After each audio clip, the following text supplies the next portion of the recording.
Mga uri ng mga mangungutang. Mangungutang number 1, drama queen. Ito yung nangungutang na ikikwento niya lahat ng hirap at pagsubok niya sa buhay. Iiyakan ka pa niyan para lang makautang. Number 2, pangako sa'yo. Ito yung nangungutang na naipangako na lahat.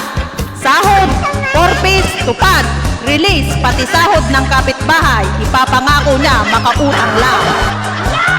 Number 3, the best friend. Ito naman yung kaibigan mong nangangamusta lang pag may kailangan. Ang unang bungad niya sa'yo, Mare, kamusta? Ang ibig sabihin ay, Mare, may extra ka ba? Pahiram naman kahit 1K lang, balik ko sa katapusan. Number 4, the Goma Queen. Ito yung nangungutang na ubod ng punat. Yung pagkatapos niya pakinabangan yung kanyang inutang, wala na siyang pakialam. Ang linyahan niya, balik sa bukas. Bukas, hanggang mahiya ka na, mabalik-balik.